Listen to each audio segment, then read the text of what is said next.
अच्छा, तो हम शुरू करते हैं ओलिगोसेकेराइड। ठीक है, हमने पिछली वीडियो में हमने मोनोसेकेराइड और कार्बोहाइड्रेट के बारे में पढ़ लिया था। ओके, अब हम ओलिगोसेकेराइड के बारे में पढ़ते हैं। अच्छा, ओलिगोसेकेराइड जो है ना, ये हमारे पास कितने, इसकी हमने इंट्रोडक्शन की थी वैसे कि कितने इसमें मोनोसेकेराइड यूनिट हो सकते हैं। 2 to 10 हमारे पास हो सकते हैं। ओके, हमने कहा था लेस सॉल्युबल है, लेस स्वीट इन टेस्ट है। अच्छा, हमारे पास इसके जो हमारे पास आ जाते हैं डाइसेकेराइड, इसमें आ जाता है हमारे पास। ठीक है, इसमें हमारे पास ट्राइसेकेराइड आ जाता है। अच्छा, डाइसेकेराइड में हमारे पास कितने, एक वाटर, लेट सपोज अगर मोनोसेकेराइड है ना, हम उसको डाइसेकेराइड बनाए तो इसमें से एक H2O कम हो जाता है ना, एक से H आता है। दूसरे अगर 3 डाइसेकेराइड हैं, 3 मोनोसेकेराइड है तो उसमें हमारे पास -2H2O होगा। ठीक है। अच्छा, ट्राइसेकेराइड में हमारे पास एग्जांपल रेफिनोज की आ जाती हैं। ठीक है, डाइसेकेराइड हमारे पास फिर ओलिगोसेकेराइड में बहुत इंपॉर्टेंट है। सो हम डाइसेकेराइड के बारे में पढ़ते हैं। ठीक है, सो डाइसेकेराइड में हमारे पास आ जाते हैं सक्रोज। सक्रोज में हमारे पास जो लिंकेज होती है वो हमारे पास कौन सी होती है, अल्फा 1,2 लिंकेज, ये आपसे पूछ सकते हैं। ठीक है, और सक्रोज कौन कौन से कॉम्बिनेशन से बना हुआ होता है, alpha glucose and beta fructose की कॉम्बिनेशन से हमारे पास सक्रोज बना हुआ होता है। ठीक है, फिर हमारे पास आ जाता है माल्टोज। माल्टोज में हमारे पास अल्फा 1,4 लिंकेज होता है। ठीक है, ये हमारे पास alpha glucose and alpha glucose की कॉम्बिनेशन से बना हुआ होता है। ठीक है, माल्टोज के बाद हमारे पास आ जाता है लैक्टोज। लैक्टोज हमारे पास कौन सी लिंकेज होती है, इसमें हमारे पास होती है बीटा 1,4। ये कौन कौन सी कॉम्बिनेशन से बना हुआ होता है, ग्लूकोज प्लस लैक्टोज की कॉम्बिनेशन से हमारे पास बना हुआ होता है। ठीक है, सो इसमें हमारे पास ये डाइसेकेराइड है हमारे पास। ठीक है, अच्छा, कभी कभार आ जाते हैं रिड्यूसिंग एंड नॉन रिड्यूसिंग का। हमारे पास के रिड्यूसिंग कौन से शुगर हैं, सो रिड्यूसिंग में हमारे पास जितने मोनोसेकेराइड हो गए ना, प्लस माल्टोज एंड लैक्टोज, ये हमारे पास रिड्यूसिंग में आ जाते हैं। ठीक है, और नॉन रिड्यूसिंग में हमारे पास पॉलीसेकेराइड जितने हो गए प्लस सक्रोज, ये हमारे पास फिर नॉन रिड्यूसिंग में आ जाते हैं। ठीक है, they are non reducing sugar, और जो बाकी है मोनो और 2 डाई, ये हमारे पास फिर रिड्यूसिंग में आ जाते हैं। अच्छा, हम नेक्स्ट में चलते हैं।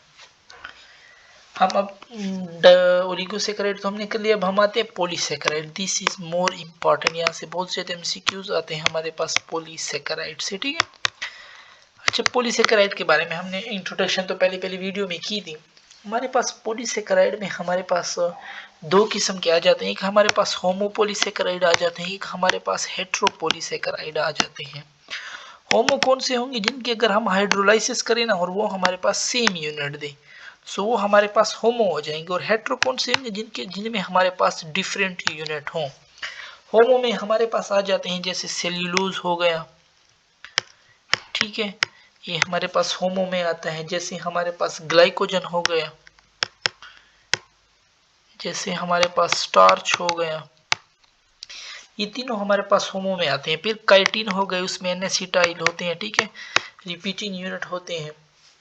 पेक्टिक एसिड हो गए हमारे पास, ये हमारे पास होमो में आ रहे हैं। ठीक है, हेट्रो में हमारे पास कौन आते हैं, हेट्रो में हमारे पास पेप्टिडोग्लाइकन हो गया, उसमें फिर हमारे पास डिफरेंट यूनिट होते हैं। हमारे पास एगर हो गया, हमारे पास पेक्टिन हो गया, ये हमारे पास फिर हेट्रो में आते हैं। अच्छा, हम चलते हैं आगे। हमारे पास कभी कभार आ जाते हैं कि हमारे पास ये कौन से हैं जो सिर्फ ग्लूकोज यील्ड करें हमारे पास। ठीक है, हाइड्रोलाइसिस अगर हम उनकी करें तो हमारे पास ये सेल्यूबायोज होगा, ये हमारे पास एक डाइसेकेराइड है। अगर हम इसकी हाइड्रोलाइसिस करें ये हमें ग्लूकोज देगा। ठीक है, इसी तरह अगर हम डेक्स्ट्रिन की करें, ये भी हमारे पास ग्लूकोज देता है। हमारे पास सेल्यूलोज हो गया, हमारे पास ग्लाइकोजन हो गए, वो तो होमो भी है, और साथ में कौन से हमारे पास ये यूनिट देते हैं, ग्लूकोज देते हैं। एमाइलोपेक्टिन हमारे पास हो गया, क्योंकि ये सारे हमारे पास पॉलीसेकेराइड है। एमाइलोज हो गया, हमारे पास स्टार्च हो गया, ठीक है, ये सारे हमारे पास ग्लूकोज के यूनिट देते हैं। अब हम पॉलीसेकेराइड के बारे में पढ़ते हैं, ठीक है। नॉन रिड्यूसिंग का मैंने तो बता दिया कि पॉलीसेकेराइड और सक्रोज जो है ना, ये हमारे पास नॉन रिड्यूसिंग है। सो हम स्टार्ट करते हैं ग्लाइकोजन के बारे में सबसे पहले।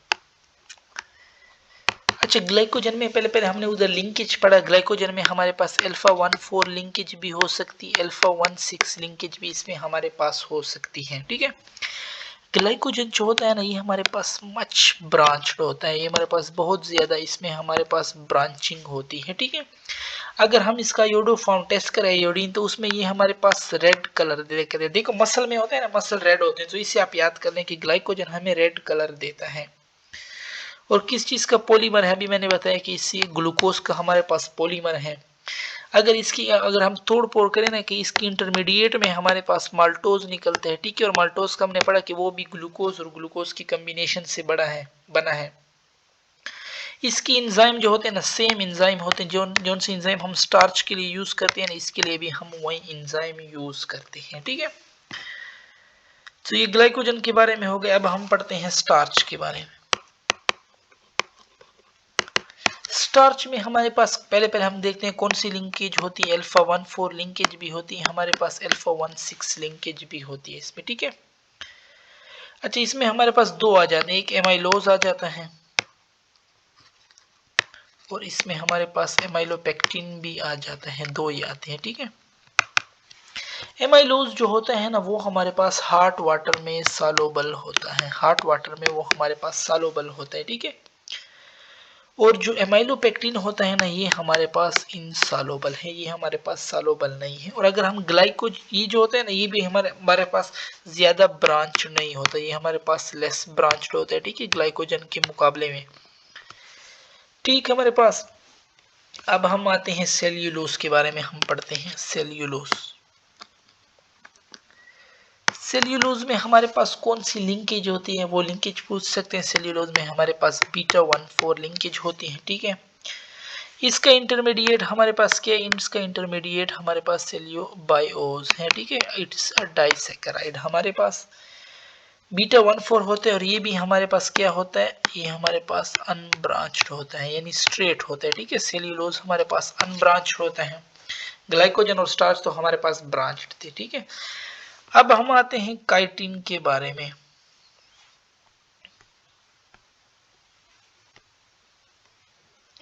काइटिन, अब हम आते हैं काइटिन के बारे में। सेल्यूलोज के बारे में हमने पढ़ लिया। काइटिन, काइटिन में हमारे पास सबसे पहले आता है कि इसमें हमारे पास कंटेन नाइट्रोजन।